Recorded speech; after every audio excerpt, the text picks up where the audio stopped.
Thank you, Chris, and good morning, everyone, and welcome to the virtual forum in Brussels, the umpteenth, according to Chris. I'm delighted to kick off this session where we will look at Europe's digital decade and assess how we can achieve the green and digital transitions, whether they come in parallel or whether one comes before the other. Without any further ado, we were supposed to have a keynote from Roberto Viola, who unfortunately got called away at the last minute, but I'm delighted that Rita Wesenbeek, DG Connect's Director of Connectivity, could stand in and join us now. So Rita, without any further noise from me, please, the floor is yours. Yes, good morning to everybody, and good morning, Gabriel. Thank you very much for your kind introduction. Indeed, apologies on behalf of Roberto, who had to cancel at the last moment. But anyway, thank you for the invitation for the Commission to speak at this conference that addresses many relevant issues. So let me use this time to give you our perspective on a number of topics and policies that are going to be discussed today and which keep us busy in digital at the Commission. So I would plan to go over issues like Ukraine, the RRF, of course, the digital decade, our Connectivity Infrastructure Act, green and digital targets, digital sovereignty, and cybersecurity.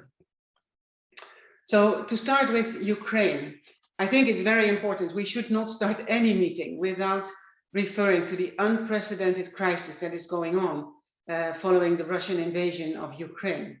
But one thing to note in this forum is that EU telecom operators have extremely swiftly taken voluntary actions to help Ukrainian refugees to communicate and to stay connected. So, for instance, operators from at least 10 member states have abolished roaming charges completely. And many more operators are giving out free SIM cards and have abolished charges for international calls to Ukraine. We at the Commission warmly welcome the resolve of the telecom operators. We work closely with EU regulators and operators to encourage the expansion of such voluntary actions.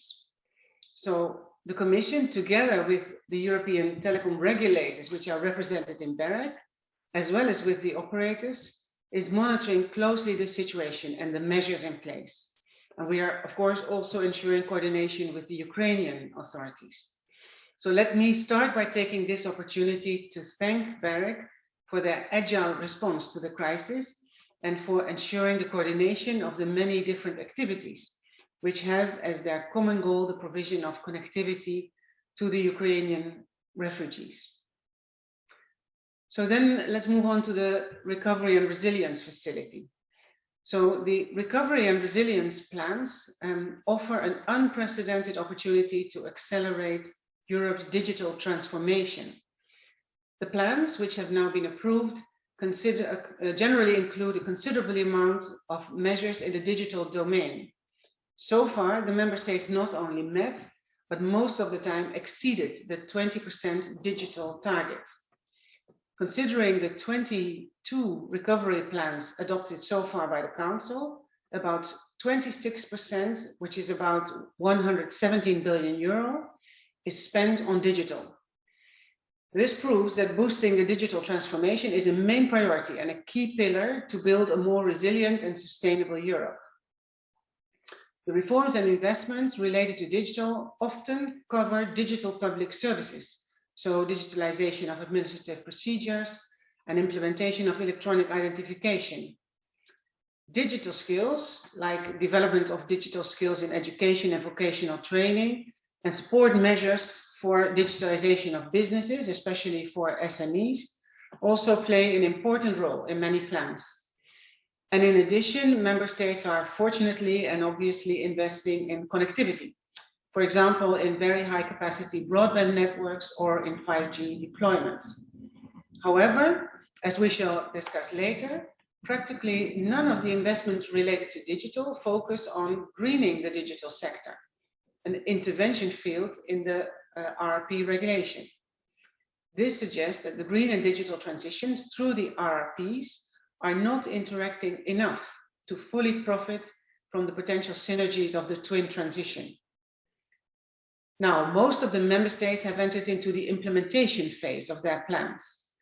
how the investments and reforms will be put from paper into practice is, of course, the crucial step that will decide to what extent the plans will have a transformative impact on our digital economy and society.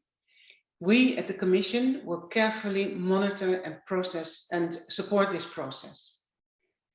To speed up the digital transformation, we need to build on our strength and we need to pool resources to create critical mass and weight internationally. We count on the support of the member states, but also of the industries to make the digital transformation happen. This is even more important in view of the Digital Decade Policy Programme, which provides an EU-level framework to guide and accelerate Europe's digital transformation by 2030. And this is an ambition that can only be reached with the cooperation of all member states. The new geopolitical and economic context will also be an opportunity for the Commission to encourage once again member states to use the available loans. Today, out of 385.8 billion, only 166 billion euros have been requested. So more than 2020 billion euros, sorry for the numbers, remain unused. So to recall, member states can request a loan worth up to 6.8 of their 2019 gross national income as part of the submission of their recovery and resilience plans. And the Commission warmly encourages member states to do so. In addition, efforts should focus on safeguarding especially the projects that are of high importance for the EU digital transition, such as the EPCIs on cloud and microelectronics. Then let's move to the digital decade. It was back in March 2021, so a year ago, when Europe decided to adopt a new vision for the digital decade, spanning until 2030. We call this the Digital Compass. And the next step was to chart a path for the digital decade. In September last year, as announced by the President, the Commission proposed such a path through the Path to the Digital Decade policy program that is currently under the co-legislation process. This program is aimed to be a game changer in the sense that it will establish a comprehensive governance for digital policies at EU level, similar to the role played by the Energy Union for the Green Transition. The policy program will set a clear objective at the 2030 horizon for the EU's digital transformation. And this objective is based on both values, like the digital rights and principles, and technological leadership. The destination for 2030 includes ambitious targets on digital capacities and infrastructures across the board, skills, infrastructures, digitalization of businesses and companies. So the targets, for instance, are to have 100% connectivity, to have 20 million ICT specialists, to have 100% of key public services accessible online, or to have 75% of enterprises using artificial intelligence or cloud technologies. The implementation of the Digital Decade Policy Program is proposed to be facilitated through targeted investments. In this context, the program includes a mechanism called the multi-country projects and a toolbox to accelerate the preparation and launch of multi-country projects, which will be leveraging public and private investments from member states and from the EU. Finally, the program will give a clear signal of credibility to investors and policymakers with a comprehensive governance system. It will include an annual report on the state of the EU digital decade, as well as the possibility for the Commission to propose new joint actions and to issue recommendations and organize peer reviews, so that all energies will be geared towards reaching the program's objective. So the program, fortunately, is on track for a political agreement by June or July, with a very motivated French presidency, and we're grateful for its efforts. And then to move to an example of how we're going to make the policy program work. We're working hard on the new, what we call Connectivity Infrastructure Act. And this is basically the act that we hope will be the outcome of the review of what we used to call the BCRD directive, the Broadband Cost Reduction Directive. We thought it would be good to modernize and focus the name of this directive. And it will be intended to implement the goal of having all EU households have gigabit connectivity and all populated areas covered by 5G in 2030. By focusing on measures that will reduce administrative burden and costs in network deployment, this new Connectivity Infrastructure Act will tackle the major cost component of network deployment, which are civil engineering costs. Therefore, it should facilitate and accelerate the rollout of advanced communication networks, notably fiber and 5G. And a proposal is being planned for the summer of 2022, so very soon, and colleagues are working very hard on it.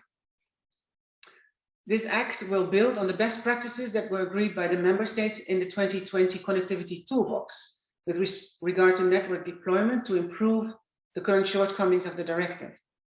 It will also propose new measures which respond to market and technological changes since 2014 and the increased need for very high capacity fixed and mobile connectivity. The Connectivity Infrastructure Act will also be critical for the optimal use of the Recovery and Resilience Facility. So currently, indeed, the 26% allocated to digital transformation.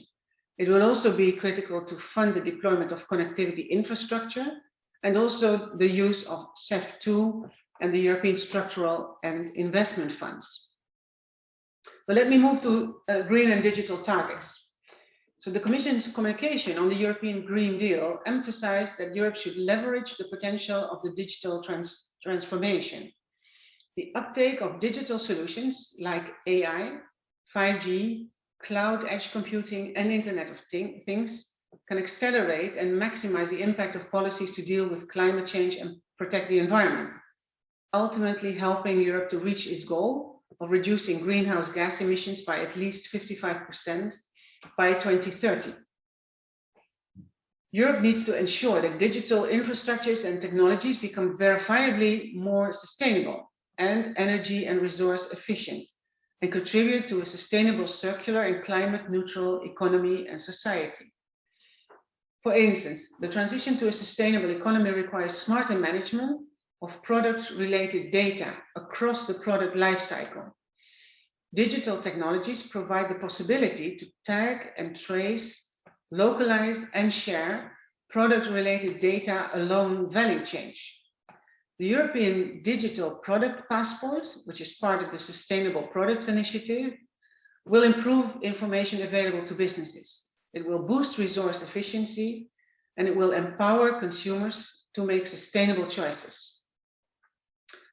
As said, the digital and green transition are proceeding in parallel.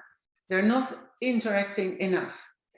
The lack of green and digital synergies is obvious in the national resilience and recovery plans, where there's very little effort in the green sections, the 37%, to use digital, and in the digital sections, 20% plus, to minimize the environmental footprint.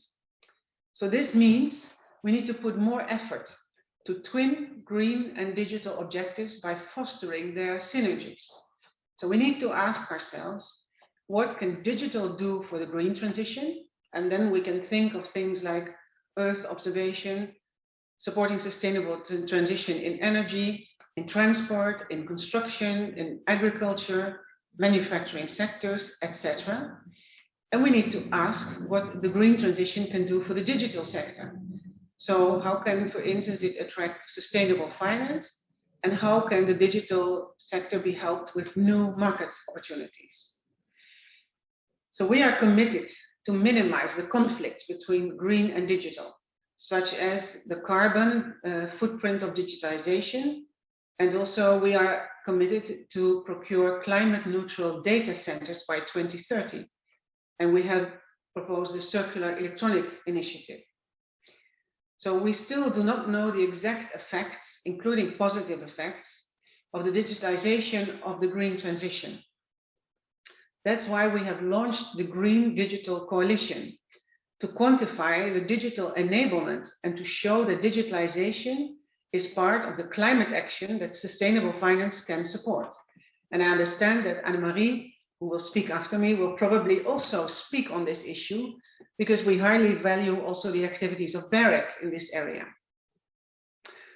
Now, let me move to the issue of digital sovereignty.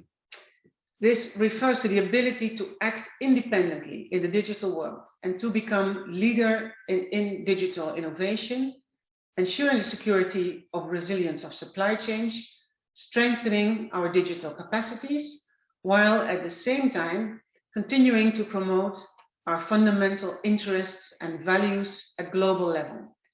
It should therefore not be associated with protectionism. This is about being an equal partner in the world, mastering our own technologies.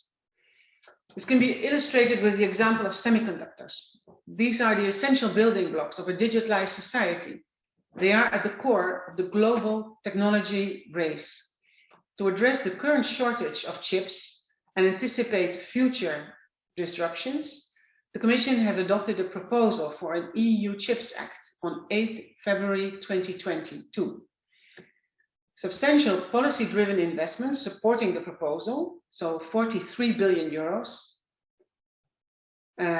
capacity building activities of the European Alliance on Processes and Semiconductor Technologies, and the second IPCI on microprocessors will support the ambition set forth in the proposal of developing a thriving and resilient European semiconductor ecosystem, capable of producing double the current global share of semiconductors by 2030, which is one of our digital decade targets.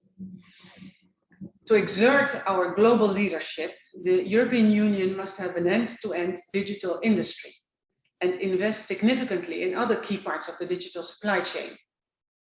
To this aim, the Commission is identifying the most critical investment needs and facilitating the pooling of resources from EU funding programs, from member states and from the private sector to realize large-scale digital projects in critical digital capacity areas such as 5G, common data infrastructures and services, high-performance computing, secure quantum infrastructure, blockchain, and low-power processors. These are all issues that we target, that we address with our proposals to have more multi-country projects. Geopolitical changes accentuate the vulnerability of supply chains. For instance, half of the world's neon gas, which is a critical and irreplaceable component for lasers that are used in chip making, comes from Ukraine. Following the intensification of Russian operations in the country, Ukraine's two leading suppliers of neon, Ingas, located in Mariupol, and Cryoin, located in Odessa, have halted their operations, and this is aggravating the existing semiconductor shortage. So let me move to the last issue I wanted to address, which is cybersecurity. Over the course of the last year, we have witnessed a remarkable series of large-scale cyber attacks, both against private undertakings and public institutions. Cybercrime is estimated to have cost the world 5.5 trillion euros by the end of 2020. The average cost of a data breach is 3.5 million euros. 39% of EU citizens who use the internet claim to have experienced security-related data problems. Cybersecurity attacks have continued to increase during the years 2020 and 2021, not only in terms of vectors and numbers, but also in terms of their impact. They often affect our most essential services, including health services. For instance, in May last year, a major ransomware attack has caused a nationwide shutdown of the IT systems of the Irish Health Service Executive. Another example was the SolarWinds hack, a sophisticated espionage effort targeting the supply chain of 18,000 public and private entities throughout the world. The pandemic has also reminded us of the importance of addressing many cybersecurity challenges we are facing. Both public and private entities have been put under considerable pressure in recent months to digitize their processes. Given the unprecedented pace of this development, digitization triggered by the corona crisis has undoubtedly created new vulnerabilities and weaknesses, making policy intervention in the field of cybersecurity more urgent than ever. Exploiting vulnerabilities in the supply chain, as well as executing attacks with the aim of demanding ransom, have become common features in cybersecurity incidents. According to our cybersecurity agency ENISA, they are expected to multiply by 4 in 2021 compared to last year. Such incidents have a real impact on the life of our citizens. For example, last summer, a ransomware attack against a software company and its customers led to the countrywide closure of a major Swedish supermarket chain. All this reminds us of the importance of protecting our essential services against cybersecurity threats. Now, what are we doing in this area? The main instrument to increase the resilience of essential services in cyberspace is the directive concerning measures for a high common level of security network and information systems across the Union. This Nist directive is the first EU-wide law on cybersecurity. It came into force in 2016 and has played an important role in raising the level of cybersecurity of businesses across the EU in order to prevent and mitigate attacks. Despite obvious achievements, the current Nist Framework has also proven its limitations. An upgraded and more effective framework is required to respond to the challenges in a uniform and effective manner across the Union. With this in mind, we proposed in December 2020 a new Nist Framework, which is called the Nist 2 proposal. This proposal raises the common level of ambition on cybersecurity by, for instance, having a wider scope, clearer rules, and stronger supervision tools. With the threat landscape we are facing today, the importance of a high-level ambition cannot be overstated. The Nist Framework, as flagship cybersecurity legislation, constitutes the baseline for all current and future cybersecurity requirements. So it, for instance, also requires the cooperation between the cybersecurity agencies and enhances the role of the Nist Cooperation Group.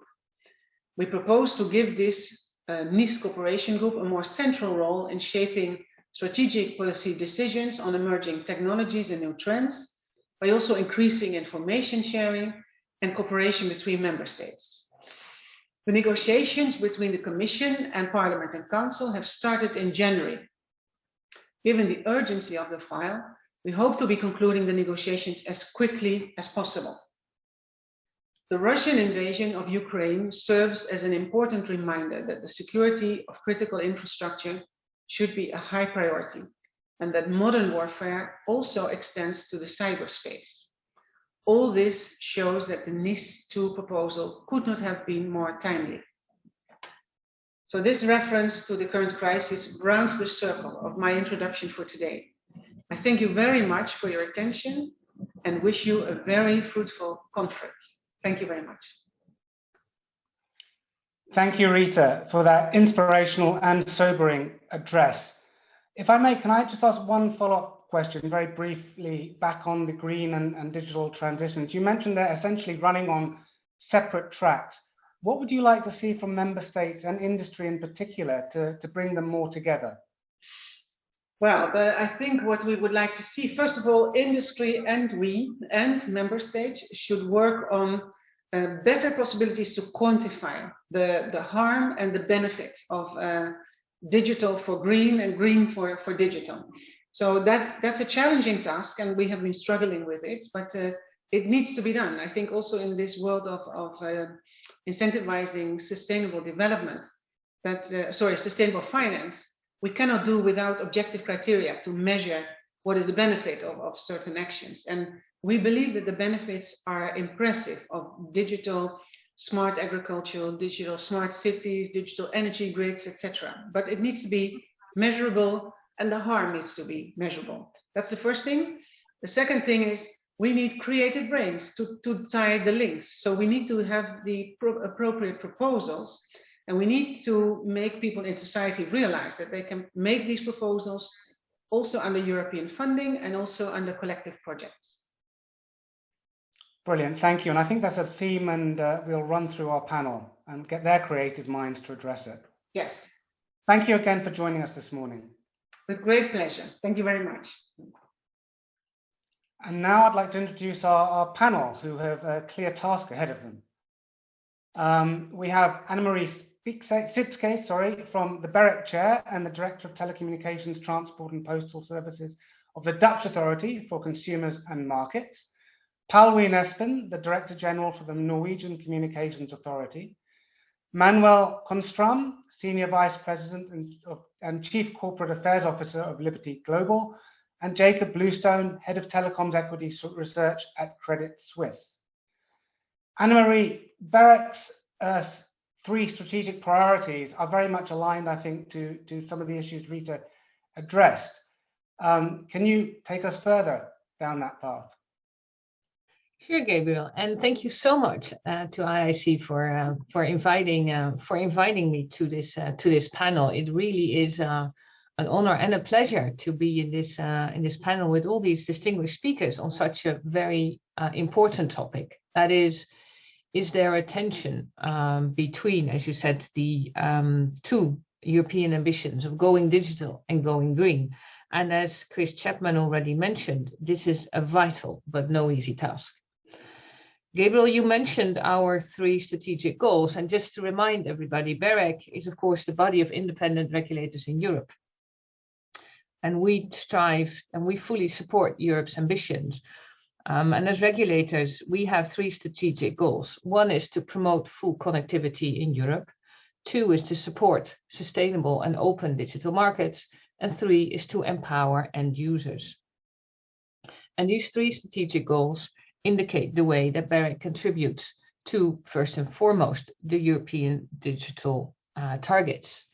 I will first concentrate on those, but I will, after that, look into the way that we try to incorporate the green agenda into our own working. I think the first and very important task that we as regulators have is to monitor the rollout of very high capacity networks. As Rita also underlined, it is very important to have the data, to have the intelligence, to know where we are given our ambitious targets, and to know exactly what is the size and the nature of the digital divide in the various member states. So in the context of the code, which is now finally getting under steam in being implemented in the different members of the EU, we get further capacities and further tasks to monitor the rollout of very high capacity networks, but also in the proposed state aid guidelines. And this has the added advantage of being able to help advise governments to pinpoint the white spots, to make sure that public investment is really targeted to those areas where private investment is not there or is not sufficient. So to make sure that one doesn't crowd out the other.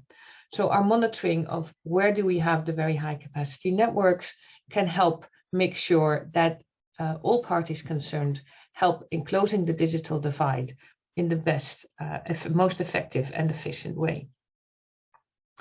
Second, after our monitoring, is that we are adjusting our regulatory practices. As I already said, the code is being implemented throughout the different markets. So now we have more instruments to, for example, stimulate co-investment. Therefore, to further incentivize the rollout of very high capacity networks as regulators. We are also this year updating the definitions of what we see as very high capacity networks to make sure that the 5G definition, for example, is brought in line with the development, because as you may understand, the code was devised in years where 5G was still in a more infant state than it is today. So with this update of the definition of 5G, we can treat that also accordingly. We've also reported on the regulatory treatment of the copper switch off, because of course, if one rolls out more efficient and better future-proof technology such as fiber, it is also from a business case point of view very important that the copper switch off can be done in an orderly fashion. It is also, of course, the switching off of copper and making sure that that goes smoothly is also something that helps in greening the telco infrastructure, to which I will come back later. So both the monitoring, the pinpointing, and helping and supporting the rollout of very high capacity networks, of revising and modernizing our regulatory approaches and incentivizing investment are all promoting connectivity and supporting open and digital markets. And the other, of course, key element in our practice is to make sure that we do not lose track of end user needs.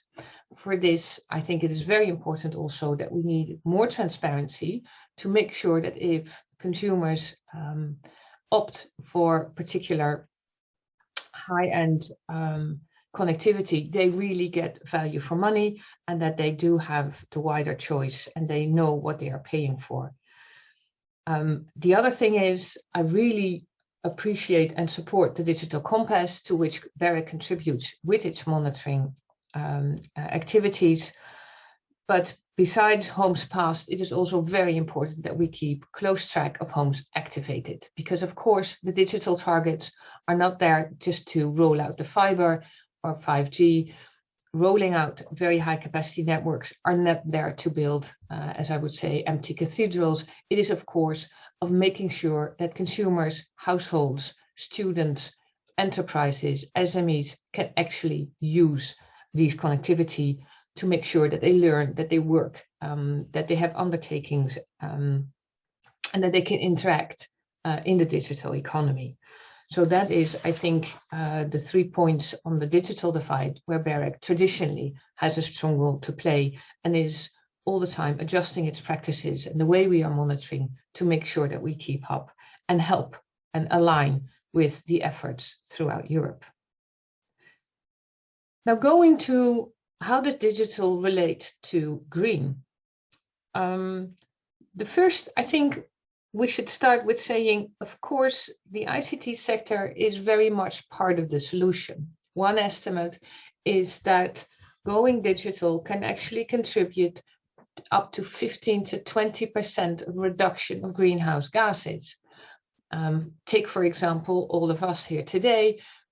We have chosen not to travel, but to interact and to have this conference without having the greenhouse emissions of traveling, but rather having these discussions online. So this effect is absolutely substantial. And of course, every discussion on the digital and green should start from this point. Digital can help in greening. But while the sector is part of the solution, it should also be very conscious of its own potential impact. And that can be 5 to 10%. And those estimates are very rough. And that is, as Rita already mentioned, that is really, really a tragedy. And I think something that should be repaired as soon as possible. BEREC has just started with a public consultation of our report on sustainability, to where we have issued a report done by external consultants on the impact of the ICT sector, and where we have learned that the ICT, the contribution of global greenhouse gases, which ranges between 2 to 4%, and if you break down that 2 to 4%, 12 to 24% can be actually pinpointed to the contribution of electronic communications, 15% to data centers, and 60 to 80% to the production and use of terminal equipment. So looking at these numbers, there is a definite case to make sure that the way that we go about building our digital economy is done in a sustainable way, and with a view of both the greenhouse gases that can be emitted, as well as the use of very rare raw materials that Rita also already mentioned. And I, with the Commission, think it is very important that we have a basic framework for a common and harmonized EU assessment methodology for the environmental sustainability. Please, let's make sure that we have one set of indicators which might help us evaluate both the environmental sustainability of electronic communication networks as well as related initiatives from the sector. I think it is very important that we align the way we talk and think and measure the environmental impact of the sector, the contributions it has to, one, prevent greenwashing, and to prevent over administrative burdens. So also in BEREC, we recognize that this is not within the remit of us as market regulators of the electronic communications sectors throughout Europe. Our work is complementary and shall always be complementary to the work of relevant and competent bodies working on horizontal environmental aspects. So what we have been doing in our work so far is analyzing, learning, and reaching out to other agencies, to NGOs, to other horizontal bodies, and also very much to the operators who already have this very high on the agenda. So for BEREC, we do see that under the revision of the broadband cost reduction directives, which I just learned will have a completely new name, I look very much forward to seeing green and sustainable being one of the key criteria to reduce costs. Similarly, the state aid guidelines also have pay attention to the importance of making sure that while investing, sustainability becomes one of the criteria that is taken on board. And we as regulators would be happy to take them also into account in our work, but we're very much at the beginning of our learning curve. And this learning curve, of course, starts with reaching out to other relevant bodies, and then second, to make sure that we all have the same databases to talk as a basis for our discussions, as a departure point for our talks and our actions. So please have a look at our website and at the report that we have put up for public consultation. It will be the starting point, or it's an important milestone, I should say, for our further work in making sure that we take the green ambition on board and make sure that we help and our work is aligned with the green ambition in Europe and is aligned with the work that is already underway in the sector. And I am very happy to discuss how we can, as regulators, make sure that we are not part of the problem and that we all help towards a more digital and sustainable future for Europe. Thank you very much, Gabriel. Thank you, Anna-Marie. That was a very clear and articulate description of the initiatives you have underway and the challenges we all face. I assume that Norway is addressing, the same issues, but doing it in a very Norwegian way. Would you like to tell us your approach? Yes, good morning to you all, and to you, Gabriel, and thank you for having me and in this esteemed panel. And I would like to talk a little bit about how we in Norway actually try to combine the green and innovation during our 5G auction last fall. Those targets are not always compatible, so we try to think both at the same time then. So if I may have the presentation, please. Thank you. We in the 5G auction, we had several targets. First of all, we are focused on efficiency. That's to us very much about also going green. The main focus then was actually to give all the spectrum to the operators. It was a discussion in Norway, as in other countries, whether it's also be open for the industry and so on to get access to the spectrum. But we considered that the operators were the ones that was able to sort of be most efficient in the usage of the spectrum. Further, we wanted to make room for a new contender. That was also efficiency thoughts. So we put up 590 megahertz of spectrum to provide sufficient spectrum for also allowing a new contender, which we happily got. Further, we also then wanted to support innovation, and that was very much focused on the industry or verticals. So we wanted to give them access in a relevant way to safeguard that they're able to make benefit of the new features of the 5G. I'll come back to that a bit later as well, as the final point was to support an extended build out of broadband in using the 5G auction as well. But first, I'll give a few words on the Norwegian market as a backdrop. So please, next. We could say that we in Norway focus very much on, as a regulator, to have minimum regulation. And when it comes to broadband, we try to focus also to be what we could call investment-friendly regulation, to harvest, build out, and to let the market sort of decide and drive the investments. But we also quite focused on having a close cooperation with the public services and the market as well. So these are working in perfect harmony, so to say, that where we see then that the market is not able to build out, we use public funds to extend the build out. And this is done in a way that I think so far has been quite friendly environment wise as well. But then if you go further and have the next one, I'll go a bit more into detail and show a little bit of the picture in Norway now of where we are when it comes to broadband. In Norway, we don't have a gigabit political ambition yet. Currently, it's ambition of having 100 megabit by end 2025, but it's then on the other side to the whole population, 100% of the population. And keeping in mind that Norway is quite scarcely populated and a huge country, it's quite costly, as we can see below. And the state currently is that we are on the famous 90% of coverage. I think we then have the most costly part left, the 10%, which is the situation in many countries, with an exponential cost curve for the build out. But we are also quite close on the gigabit, only 3% points behind the 100 megabit coverage. And when it comes to build out, the fiber investments on broadband, the fixed investments, they are typically driven by triple play.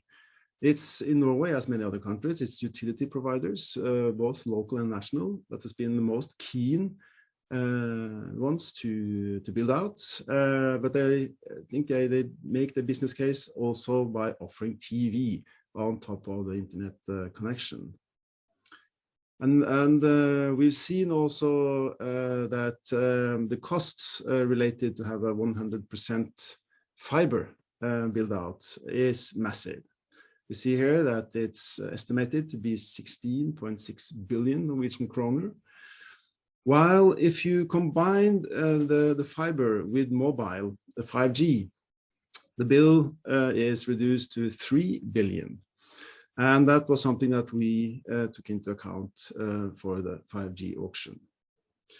Because we've seen now in the report quite recently that if we enhance the investments and also the ambitions, that could result in material gains.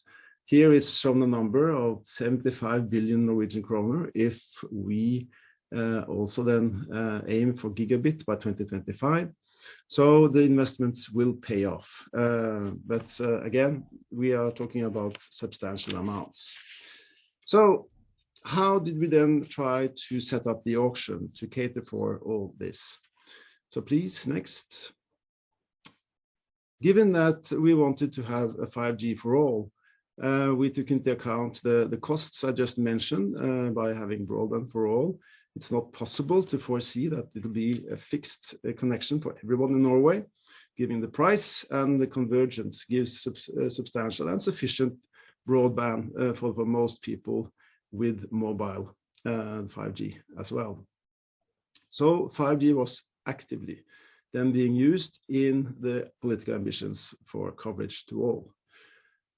That was then decided by the authorities to put aside 560 million Norwegian kroner of the payment of the auction revenue to operators willing to build out in areas where it will not be financially viable to build out 5G from the operator's side. So that we considered to be areas covering then the last 2, 3, or maybe 4% of the overall population. So this part of the revenue would then be used solely for covering those areas.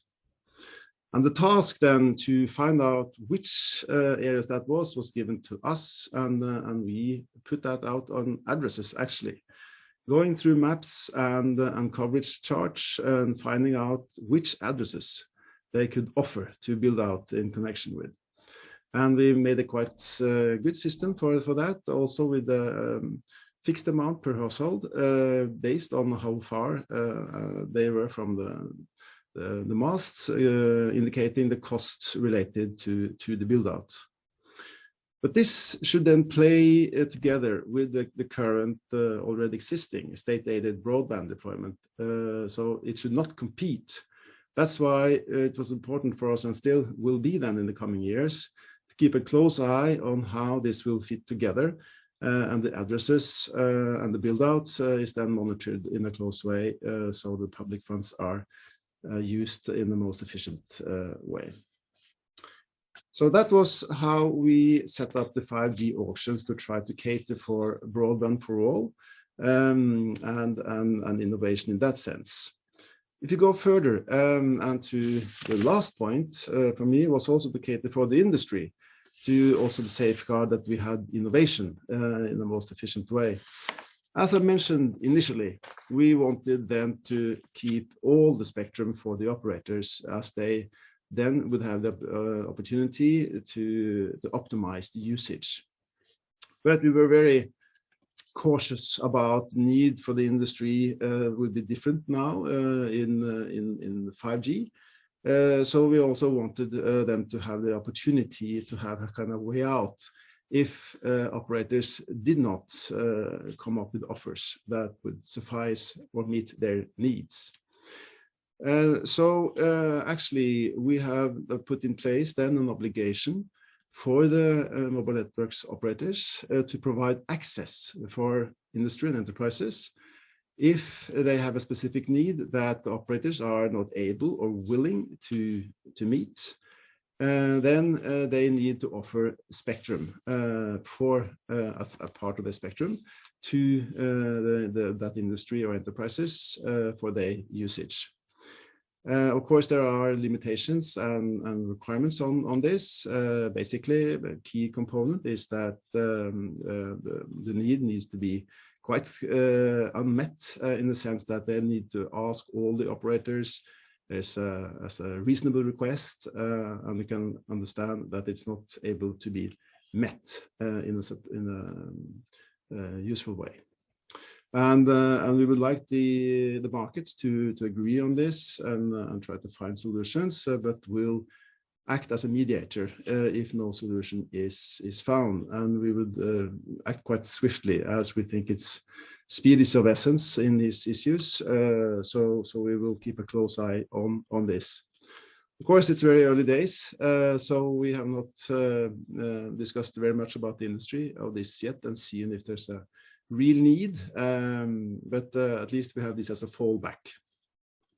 But to topple that and to be on the safe side that the industry have a sufficient spectrum, we also proposed to use the next band, the 3.8 to 4.2 gigahertz band for private or non-public networks. This we are doing now, following the auction. So we think that could be a supplement, at least to the industry, for access for their needs, and that this is then given at a very reasonable price. So it will be a different kind of pricing on this. So we hope that could also be a way of dealing with the needs of the industry in Norway. So based on this, we in this auction tried to have several thoughts at the same time and catering for a green and focused on efficiency, while also supporting innovation, as I started off with. Whether we succeed, that's still early days to say, but I think we found a way which at least tried to combine these factors in a way that was a bit new to the sector, and we were very happy that the Norwegian government was supportive of these solutions. So it remains to be seen now whether we will succeed or not, but I'm quite hopeful. So with that, Gabriel, I think I'll close my comments initially, at least. Thank you very much, Paul. That was really interesting and a great example of some of the issues Anna-Marie was talking about how to close the digital divide. Mm. Manuel, if we come to you now, you operate in 5 member states and plus the UK and Switzerland. You're, I think, also very keen on sustainability, or that's very much part of your corporate ethos. What's your view on whether we will achieve the twin transitions? Thank you very much, Gabriel. It's a pleasure to be here. It's always a pleasure to join the IIC conferences, and I can't wait to attend the next one, which, despite the carbon footprint, I hope it's going to be in person in your Brussels venues where we normally come. From my side, my company, Liberty Global, operates in various countries across Europe with fixed and mobile communication services. Throughout our footprint, we're typically among the leading providers, delivering a total of around, today, 85 million services across the 6 countries we're operating in. That's not always been the case. We were once spread thin over 30 countries in the world and more than a dozen in Europe. And then after a period of international expansion, we had realized that in-country scale is essential for our kind of business to thrive and to invest for the future. And our experience has been quite representative of what's happened in the industry at large. We saw a wave of pan-European consolidation of fixed networks first. Gradually, we're seeing that in mobile, even though there have been some challenges there, not least of all on the regulatory side.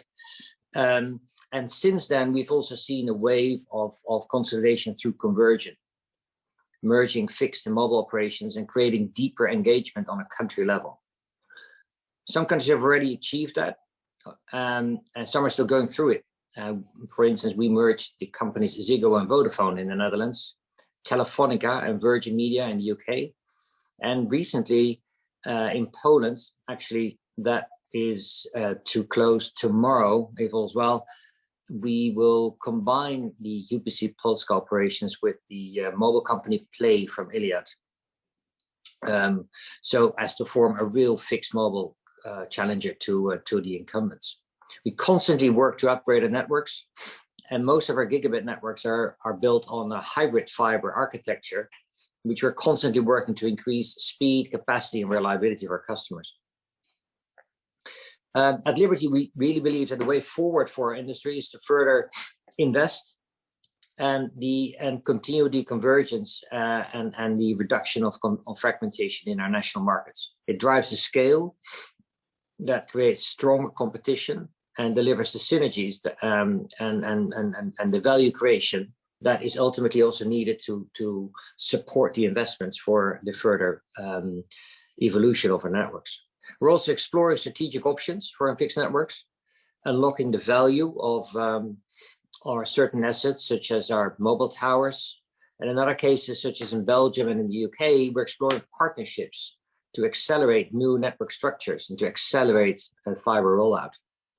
And we're doing all that on a market-by-market basis. And finally, over the years, we actually also developed quite a significant portfolio of new ventures in new and also in green areas, over 75 of them, and with a market valuation at the moment of around $3 billion in a wide number of sectors.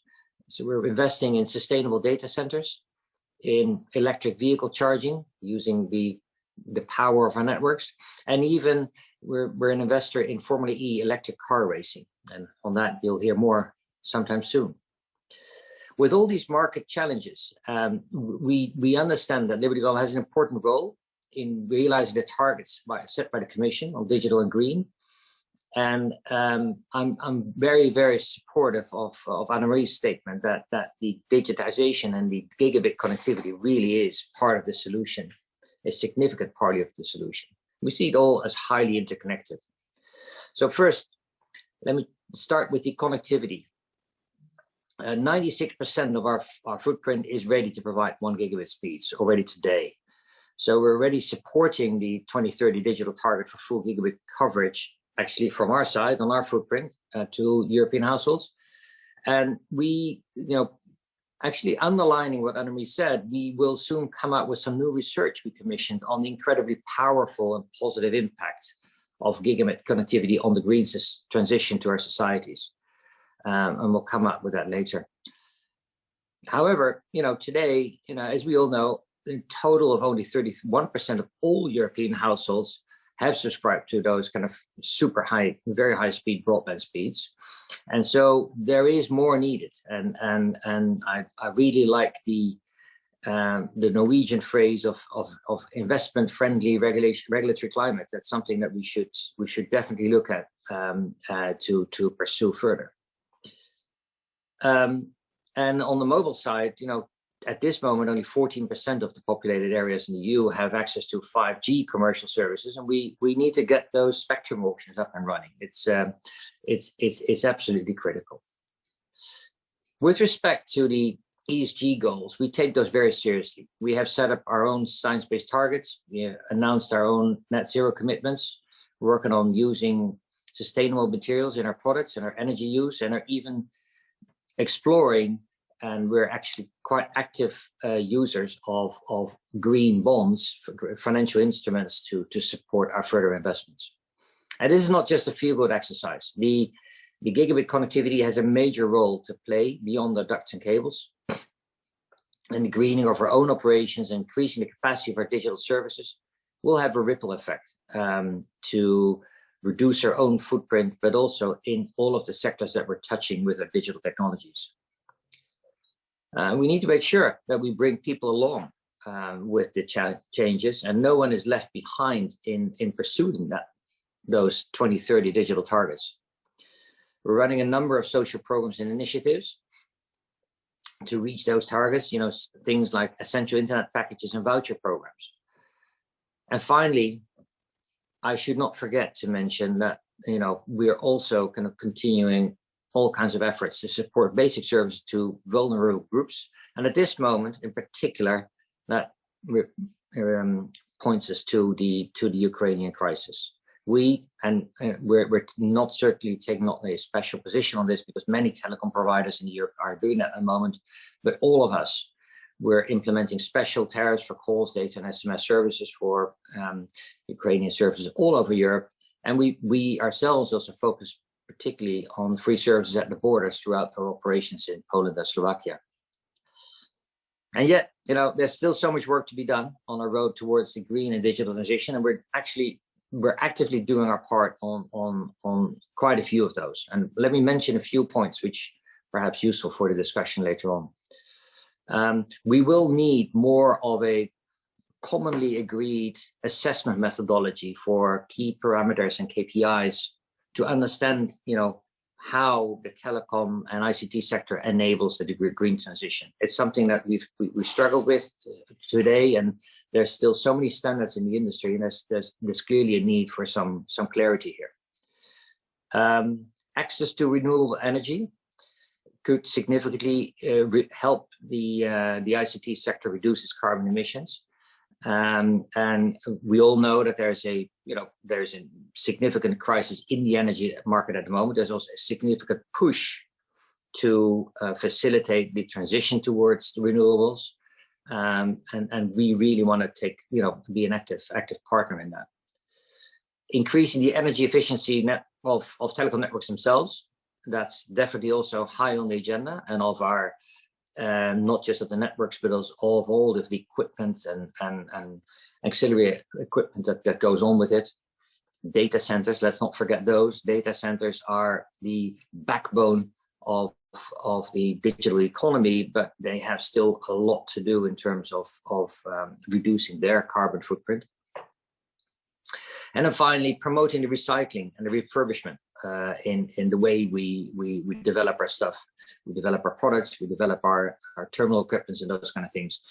And of course, a lot already moves into the cloud. A lot of services, you know, in companies like ours, many of the things that we do today no longer require very expensive or warm boxes and devices, and it all moves into the cloud, but there's more to be done there as well. Okay, these are just a few thoughts from my side, and I commend the IIC for taking on the combined challenge of pursuing the green and digital goals, and happy to take any questions during the Q&A. Thank you very much, Manuel. And it's great to see a very important commercial player with very aligned objectives to Anna-Marie and Derek. Jacob, if we turn to you now, clearly you've been monitoring the market for some time. It'd be great to hear your views on the investment potential and how that translates to the 2030 objectives. But also two elements that Manuel raised and came also through Anna-Marie and Rita was around a common assessment methodology. It'd be great to get your views on that, and in particular also green bonds. Sure, absolutely. Thanks first of all, thank you very much for inviting me today as well. It's a really interesting set of speakers, and look forward to the discussion afterwards as well. Just to give a little bit of background, I mean, I think when we sort of tend to think about what investors are looking at, we do sort of automatically tend to assume that's the stock markets, so public markets. I think one thing that's first of all just worth pointing out is over the last few years, there's been a big shift in terms of private markets, private financial markets becoming more important within the sector. You've seen a number of European telecoms operators leave the stock market through delistings or being taken out. And you've also had fiber challengers, you know, from the private markets become actually pretty large players. You know, Paul can probably point to some of the examples out of Norway, you know, where a very large part of the industry and a lot of the investment comes from the private markets. I thought I'd basically tackle three things and hopefully sort of, you know, loop in your questions as well. Firstly, just, you know, what are the sort of broader investor perceptions currently? How could that change or not change? And then I think specifically touching on sorry, looks like my video is off. Apologies for that. And then secondly, you know, just loop in on the point of how does green fit in more broadly. I mean, I think, you know, in terms of the investor perceptions, the first point to make is, you know, things have generally improved over the last few years. If you look sort of 10 years ago, European mobile revenues were shrinking about 10%, fixed line was shrinking about 5%. These days, both are shrinking sort of 0 to 1%. So you have seen a sort of stabilization coming through in terms of the economic performance of the industry. I think there's also been a very clear recognition that investment matters in terms of regulation in a way that probably wasn't the case 10 to 20 years ago. And I think that is a big part of the reason why we've seen an acceleration in investment, particularly on the fiber side over the last decade or so. If you look at fiber coverage across Europe, you know, fiber to the home coverage in Western Europe is about 50% today. And our estimate is you probably get to sort of 80% plus over the next 4 years or so. So, you know, there's a lot that has improved. I think there's also a lot more transparency. And I think there's also a lot more variation in terms of regulation by country, which I think is actually the right thing to have. You know, previously when it was all about the consumer and getting prices down, you know, there were some very blunt instruments, lowering wholesale rates for unbundled local loop or bringing down termination rates, whereas, you know, creating the conditions to encourage that investment ultimately varies a lot from market to market. Some places are very big, some are small, some are, you know, have cable operators and other alternative infrastructures, some don't. So I think it's right that you've seen a lot more variation develop between different countries. Does that mean we're quite where we want to be? No, I don't think that's still the case. If you look at the economic returns for the sector, they are still seen as being too low. You know, the industry still does not cover its cost of capital in aggregate. You know, free cash flow would probably need to grow somewhere between 50 and 75% for the industry to generate a level of profitability that would actually allow it to cover the cost of capital. And I don't think there's any investor out there that expects that to happen. I think you're also in an environment where bond yields are moving up, and that ultimately will mean that the sort of hurdle rates that investments will need to meet to be economically viable is moving up as well. So, I think there is still more to be done around returns more broadly. I think the main issue ultimately is pricing. We have some of the lowest prices in the world. Interestingly, if you look at pricing, just since the beginning of the year, European telecoms is one of the few deflationary industries out there in the entire economy. We're sort of looking at mid to high single-digit inflation in most European countries, and yet, particularly on the mobile side, retail prices continue to come down. Some of these issues are concentrated in a few bigger markets, Spain and Italy, in particular, big drags on returns. But I think there is still an issue around returns and particularly pricing and the ability to monetize investments in Europe, investments into telecoms and infrastructure. I think where the biggest shortfall is basically on 5G. Manuel mentioned that we're sort of looking at low teens 5G coverage in Europe. If you compare that with sort of 20% in the US and developed Asia, places like Korea, looking at 30% coverage. There's no doubt that Europe is lagging, particularly when it comes to 5G. And that's despite Europe having had a fairly early start in most markets with mid-band spectrum, at least compared to the US. What are some of the things that could change investor perceptions? I think the big one clearly is in market consolidation in mobile. Some of the operators have talked very openly about, consolidation happening in Italy, in UK, in Portugal, and obviously it's already kicked off in Spain. Maybe we'll see a few other markets as well.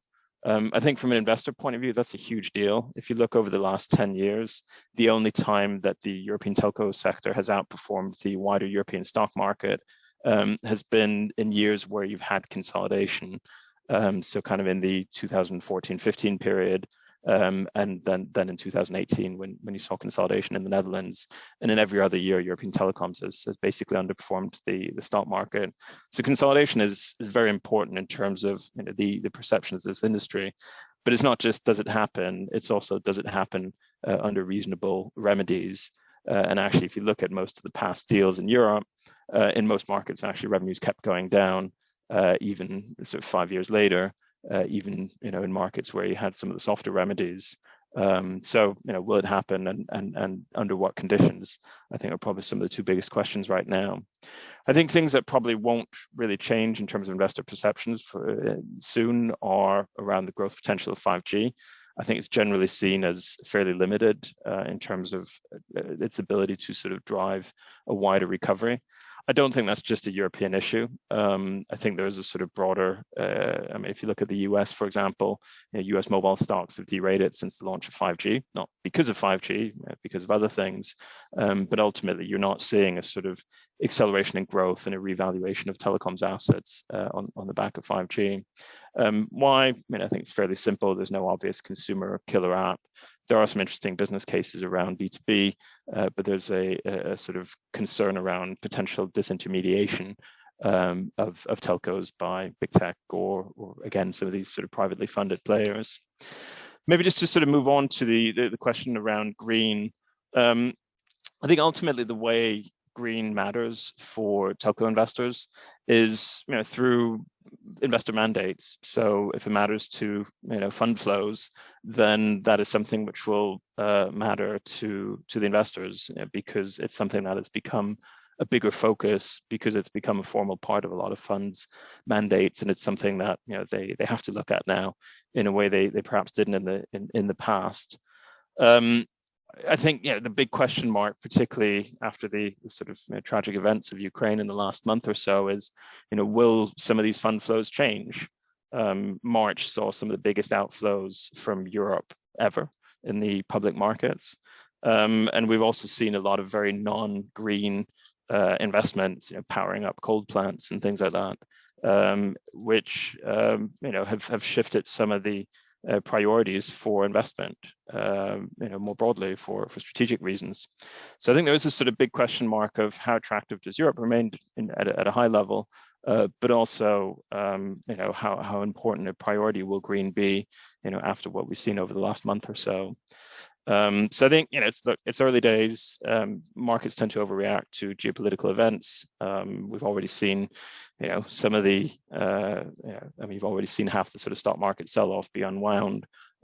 So things can change again, but I think it is an important question of, will green be as important for investors post-Ukraine or not?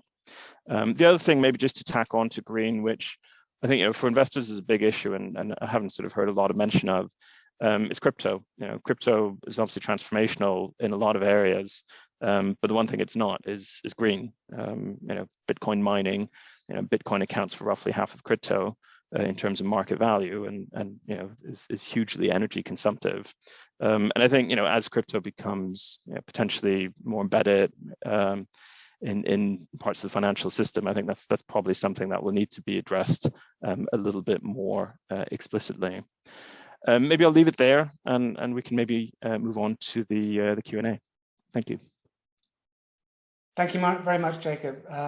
Excellent point. And if I take away from your opening remarks, you're quite bullish on fiber in terms of achieving the targets set out, but more bearish on 5G, largely due to market fragmentation in mobile markets, and potentially consolidation is one of the solutions. Anne-Marie, I know you're a champion of consumers. How does this resonate with you?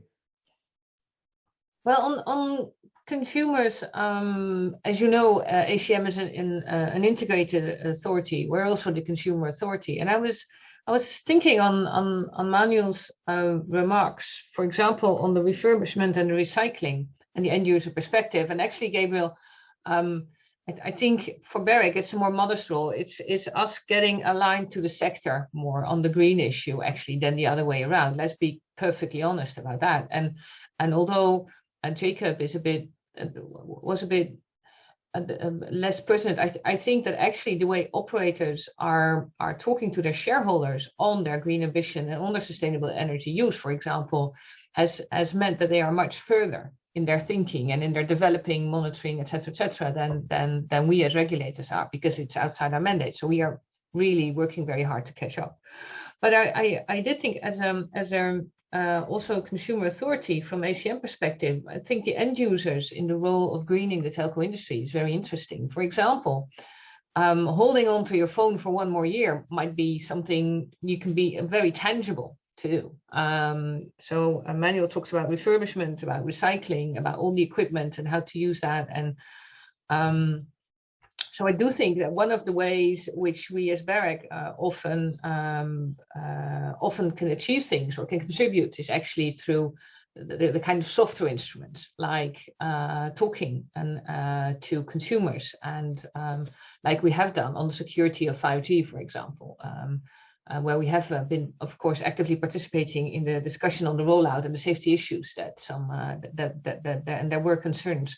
And we could also take a similar view on or a similar role in trying to raise awareness on the importance of, for example, making a more green choice in your devices, or holding onto your phone, and that would mean that things like updates will be supported by the industry, of course. So I was actually thinking on this might be something that would be good to further elaborate between regulators and the sector to make sure that these messages are aligned, because otherwise, it's not as trustworthy as you would hope.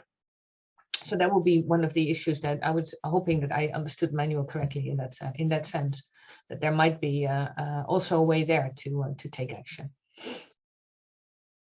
Manuel, do you want to comment on that? Do you see, in terms of having a common assessment methodology, is there any industry initiative underway? Yeah. Well, there's plenty of those underway. Actually, that is the main problem. There are too many of them, and they need to congregate. But I think, first of all, the great thing about the green transition for many companies these days, it has become, and that's also the way policymakers and the Commission and others have masterminded it, but it has become good business. it's become good business to develop a strong green strategy and a long-term sustainable strategy. And so for a lot of companies, and you know, I can imagine that sometimes it's difficult to catch up because a lot of companies do need to, as quickly as possible, get ready for the next phase or for the future. I should also say that there's a, you know, of course, there's a number of these mechanisms developed at the moment to come to a common methodology. There are also a number of other regulators outside of the telecom space who are starting to play a role. Significantly, I don't know if you follow that, but for companies who are listed on the New York Stock Exchange or the NASDAQ, the Security and Exchange Commission in the States has promised a new set of regulations to kind of require companies to report much more systematically on their green initiatives. And it's no longer a nice to have, it's actually it will become a need to have. It will become a mandatory element of your annual reporting. And that is a very significant change in the industry that will require also very significant re-engineering of the back end of many of our industries. It's not just a data collection and reporting up, but it's actually starts with what data do you generate in the first place, and how do you organize your companies in the first place. So other regulators are stepping in this space as well, and will have a role to play. And the commercial drive on our side, also because our customers want it, our shareholders want it, and as I also mentioned, our bondholders want it, because there are, you know, the telecom sector is still looking at a very significant investment agenda in the decades ahead, and you know, there is investment money available, but most significant part, or a very significant part of those loans and bonds that are available, are in the form of green bonds, which come with their own requirements and reporting requirements. So that's all those elements that come into play. And then finally, as what Anne-Marie referred to on the equipment side, there it's also definitely the parameters and the requirements of the industry itself have already started forcing us in that direction. You know, the shortages in certain supplies of precious metals, precious materials, make refurbishment and recycling just a commercially attractive thing to do. Thank you, Manuel. Very interesting point there. Paul, as a self-confessed investment-friendly regulator, the Norwegian market is relatively concentrated, I believe. Have you seen a negative effect on consumers or a positive effect on investment? And also, how are you or Norway addressing the sustainability issue? Well, to your first question, of course, we have among the highest prices in Norway. So it's to strike that balance is hard, and obviously we will have to look into it as we go. And now we are just about to make new market analysis to see then if there are any effects that of this investment-friendly policy, which has been very useful in making us able to quite rapidly ramp up the build-out of broadband, even in this quite remotely part of Europe. But Norway is also a country with high income, so part of the pay we use for these services are not that bad overall. So we monitor this constantly and try to strike a balance. And we really would like to be able to meet sort of the new challenges with the digital coverage for the whole population. That's why it's been a political wish to have this investment-friendly policy as well. But when it comes to sustainability, I think we as a sector, as also Anne-Marie pointed out, we feel that we're part of the solution, but we are also more and more being available for going even further, and also understanding that we are too part of the problem, as we see data centers and so on really contributing substantially to the greenhouse emissions. And I must say, for me as a regulator, I feel that I've been falling behind the industry here. So now I'm really focused on this now, and I'm going to establish a much more focused strategic view on how we can push the industry to go even further. So these are early days, I would say, since we have not been used to, as regulators, to also take into account the kind of points we need to address, and we don't have the framework, we don't have any laws giving us the tools to actually push the operators in that direction as well. Where I think the new law will give us some room, but not enough, given the speed we need to do things. Thanks, Paul. Jacob, going back to a sort of common approach to methodology, Manuel mentioned the SEC requiring certain metrics to be reported. Do you think that, and Manuel also mentioned there's a number of industry initiatives underway, do you think there's a way that Europe can harmonize this approach, or would it be a financial institution metric, or how do you think we could actually get somewhere relatively soon? Yeah, I think I think it's an excellent point around the lack of consistency of data. I think it makes it very, very hard to compare, because though there are a huge number of metrics being published by all the operators pretty much, they all sort of report on a slightly different basis, and it often makes it very, very difficult for investors to sort of decide who's doing a good job, who isn't doing a good job, because the data just isn't there. I think the other issue is that there's still a very large focus just on, does the data get published, as opposed to what does the data actually say. I've seen instances, for example, where operators that actually do a very good job in terms of the actual sort of metrics themselves still get penalized by, for example, the sort of ESG rating agencies, because they just don't publish the numbers, and so they sort of are assumed to be misbehaving, and that, for example, can mean that they get cut off from pools of financing, as Manuel mentioned, where suddenly their bonds end up being a bit expensive because they can't sell them to certain groups of investors. So I think there is a big issue, I think, around disclosure, and particularly the lack of consistency. I think a lot of these things will come over time. When I started as an analyst 20 plus years ago, most companies didn't publish cash flow statements. Today, that's a normal thing. So I think a lot of these things evolve naturally over time, and so I'm pretty confident that we will eventually get consistent data because of measures like, for example, what regulators are imposing. But I think does it happen quickly? No, I think it's an evolutionary process where everyone's still kind of trying to work out which are the metrics that really matter. There's a huge amount of noise, and actually relatively few of those metrics are the ones that really sort of help us determine who are the good guys and who are the bad guys, and when trying to compare what the different operators are doing. Thanks, Jacob.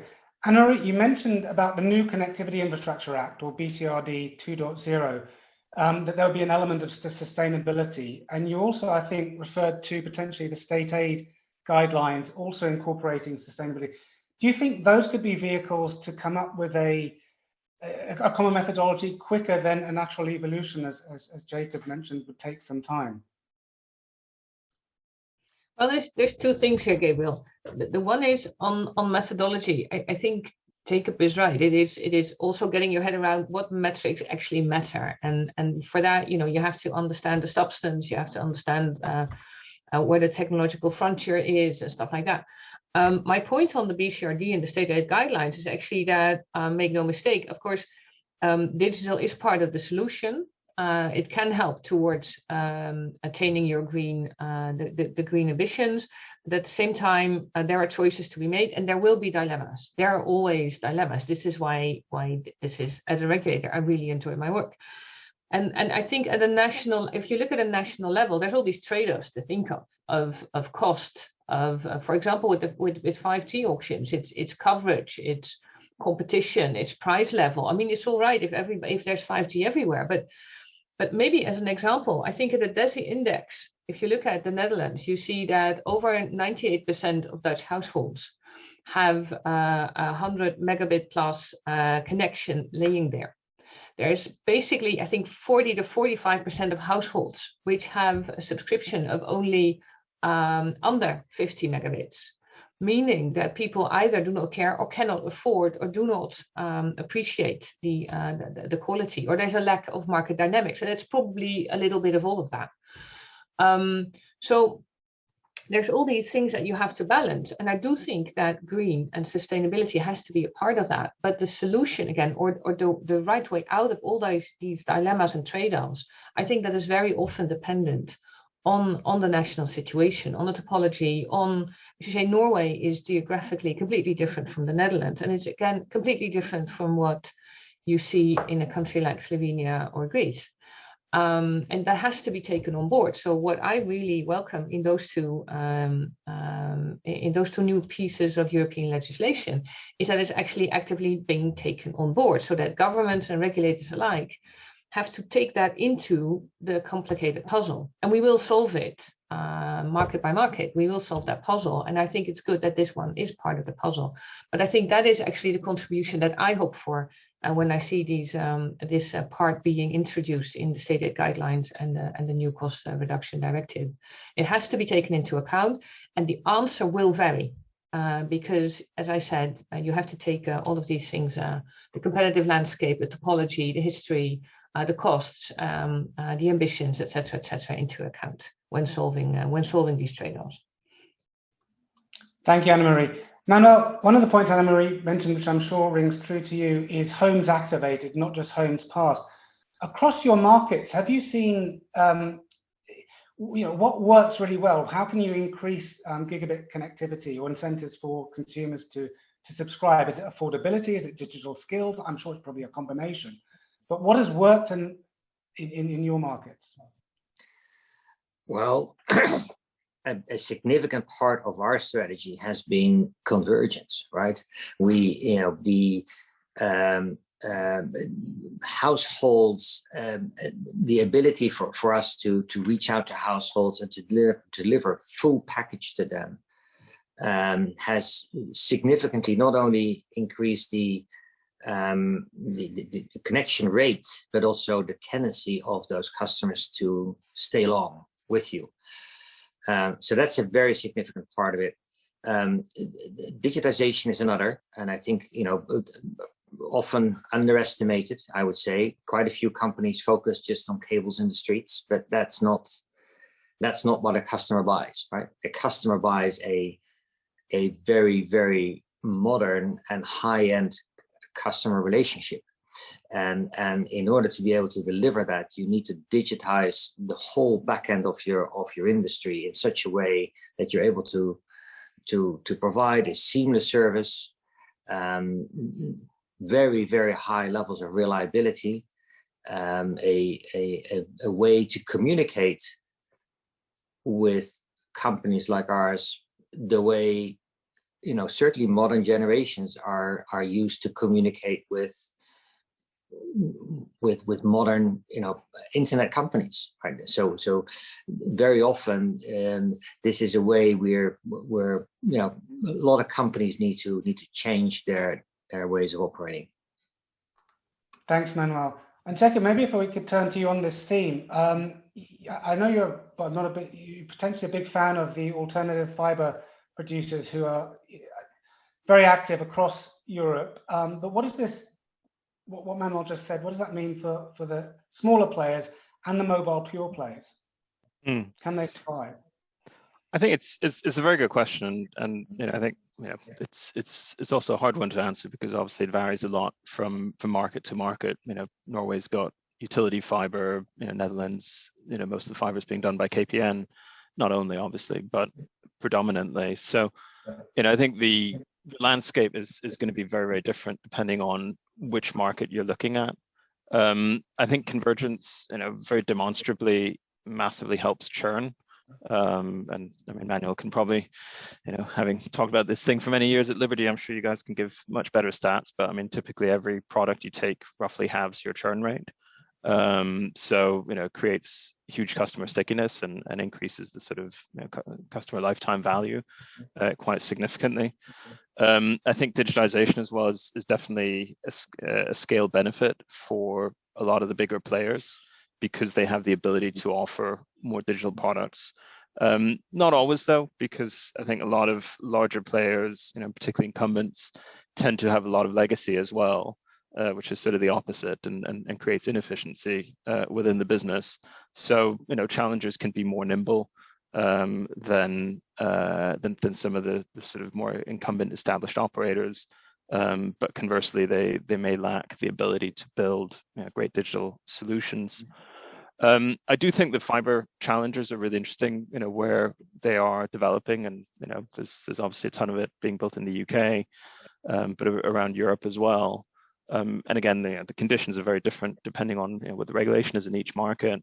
The big benefit they obviously have is they have no backbook that they need to protect, so they're not cannibalizing anything. And that means that often they have a very different economic returns profile from established players. I think the issue is obviously getting to scale. It obviously varies depending on the market, but you probably need 30% plus penetration for good returns, and 50% penetration of a network, you maybe are getting great returns. But places like the UK, I mean, there are examples of streets in London being dug up 3 times. Those sort of markets can sometimes be a lot harder for them to be viable longer term. So I think that it's going to be, and is already, a large part of many markets. If I'm not mistaken, in Norway, I think utility fiber has something like a 40% broadband market share. So we've seen, how far some of these challengers can go when building brand new networks over several decades. But say, do you really need 3 fiber networks in a street in London? Probably not. So a lot of it, I think, is going to come down to what the sort of local dynamics in terms of regulation and competition and pricing are. Thank you, Jacob. So we're coming up to the end of our session. I'd like to invite each panelist to perhaps share some closing remarks with your top 2 or 3 priorities for achieving the twin transitions within the next 8 years. Anne-Marie, can we start with you? My top 3 priorities. One is we have to get the data right. This is not the first panel that we are. This is going to ask a lot of smart solutions from a lot of stakeholders. So please, let's all first focus on getting the data right. Even if we have different interests, different views, different proposals, let's please get a sound footing of how we understand the situation. So that will be my top number 1. Top number 2 is please not forget the end user perspective. We do have to think this through, not because we want the percentages themselves are only a means to an end, and the end is connecting people and businesses in Europe. So I do think that the end users are the one ambition for whom we are undertaking, of course, connectivity and also greening Europe, to make sure that the people and businesses in Europe can profit from a sustainable and connected future. But also look towards the end users as part of the solution. So not only our ambition, but maybe also a partner in finding our solutions. And I think actually that will be my two main themes, Gabriel. Please get the data right, and please keep a focus on end users for whom who can be partners in finding a way forward. Thank you. Thank you, Anne-Marie. Paul, over to you. Thank you. I think there's actually a lot of things to address here. Jacob mentioned that when it comes to convergence, it's still early days, and I think that is really important to keep in mind. A lot of things will happen in the coming years. We have just seen the start of it, I'd say.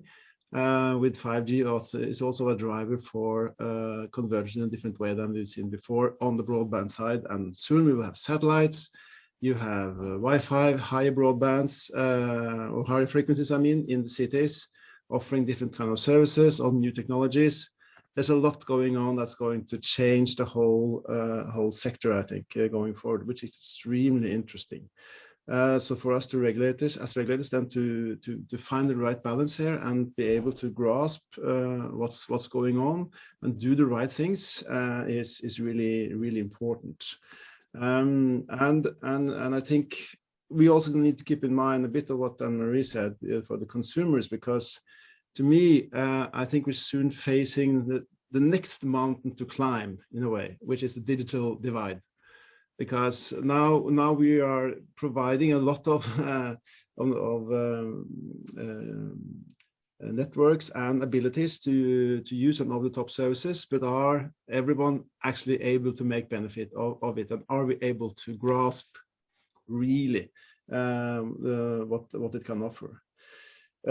So we really need to be on our toes and change also as operators, and not stand in the way, but at the same time understand what's going on. And that's the same, I think, when it comes for everything that's related to sustainability. We see there that the industry is doing a lot now, and as Manuel mentioned, they consider it to be good business.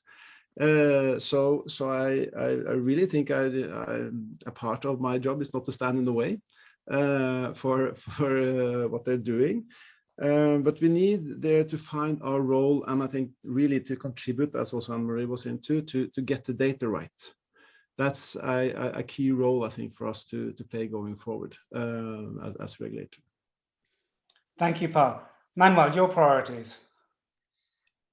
One of the great fortunes I have, Gabriel, is that I'm in addition to the policy agenda, I'm also spearheading the company's ESG strategy going forward, and it all starts with a company purpose, and it's incredibly strong to see how powerful the cultural change is when you pursue this in a company, in particular with the younger generations which have joined our company and other companies in the past couple of years. They're such incredible promoters of such a strategy that they will make with us. They will make that change. And so that is one of our key priorities, because it is what you need. A culture change also within companies is what you need to get these very fundamental transitions throughout the product chain, throughout the production chain of a company, which are very, very, very complex operations, and you can't just do that top down. You can't just say, okay, we got this new regulation coming in and we need to comply with that. And that's not how it works. It needs to come from within. And so that culture change and that embedding the change that we want to make into the company's purpose is certainly my key priority. And secondly, then from there, kind of reverse engineering and fundamentally, looking at the way you're doing business, and that will ultimately lead to the right data that we need. That's brilliant. Culture is everything. Absolutely. Jacob, perhaps the final word. How do we solve for the twin transitions? So it's hard going last, given everyone else made some very good points.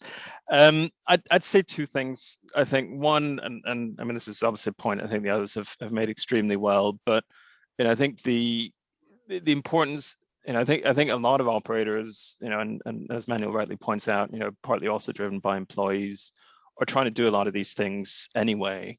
And so I think there is an element of trust the market to do the right thing.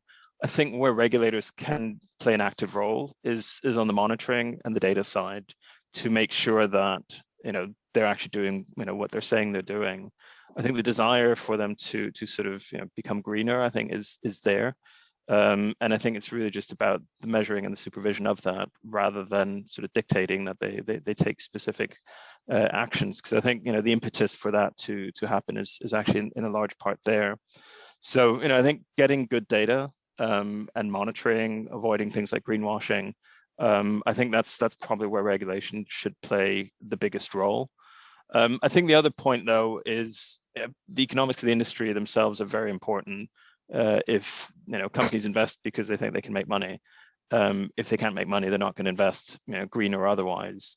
So I think, you know, it is important also for there to be, you know, an attractive economic climate for the industry as well. I do think that is in large part the case for fixed. I think for mobile, I think there's still a lot more work to be done on that. You know, hopefully that will change. But so I think, you know, it is important that, you know, that the industry actually generates good returns, because otherwise, you know, there won't be any investment, green or non-green. Thank you, Jacob. So I guess if I summarize this whole thing, it's about data, culture, and incentives, and a common purpose, which I think we all have. So thank you all very much for your time this morning. It's been very inspirational for me to hear you, and I hope for our audience too.